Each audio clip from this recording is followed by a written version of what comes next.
আমার ওয়াইফ 5 ওয়াক্ত নামাজ পড়েন, কিন্তু হিন্দি সিরিয়াল বা না দেখলে তার ঘুম হয় না, তার নামাজ কি কবুল হবে?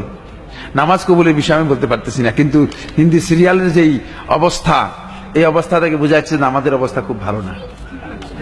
ইন্নাস সালাতা তানহা আনিল ফাহশাই ওয়াল মুনকার, নামাজ মানুষদেরকে গর্হিত কাজ, অশ্লীল কাজ থেকে দূরে সরায়।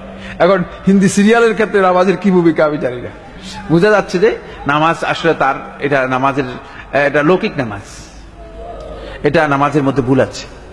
যে নামাজ তাকে পরিবর্তন করবে, যে নামাজ তাকে সংশোধন করবে, যে নামাজের মাধ্যমে সে সত্যিকার আখলাক তৈরি করতে পারবে, সেই নামাজ সে আদায় করতে পারছে না। এই জন্য তাকে সতর্কতা অবলম্বন করতে হবে।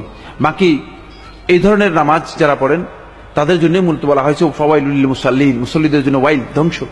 কারণ আপনি নামাজ পড়তেছেন, আসলে আপনি নামাজ বুঝেন না, নামাজের কোনো দায়িত্ব সম্পর্কে আপনি জানেন না। এই জন্য আমাদের সতর্কতা অবলম্বন করতে হবে। এবং এই যে হিন্দি সিরিয়াল যারা দেখতেছেন এবং সিরিয়াল দেখার জন্য পত্রপত্রিকা আসতেছে, নিজের সন্তানকে পর্যন্ত হত্যা করে ফেলতেছে, নাউজুবিল্লাহ, কত ভয়ঙ্কর, কত জঘন্য এবং হিংস্র।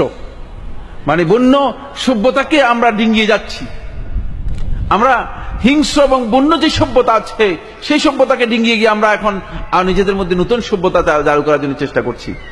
এখন অদ্ভুত অদ্ভুত পত্রিকার মধ্যে সিনারিও আসতেছে যে মা কিভাবে সন্তানদেরকে হত্যা করতেছে, আজীব আশ্চর্যের বিষয়। এই জন্য আমাদেরকে সতর্কতা অবলম্বন করতে হবে। এর কারণ মূলত ওই হিন্দি সিরিয়ালের ফজিলত, বুঝতে পেরেছেন কিনা? এটা হিন্দি সিরিয়ালের ফজিলত, আর কিচ্ছু না। এই সমস্ত হিন্দি সিরিয়াল থেকে নিজেদেরকে সরাতে হবে।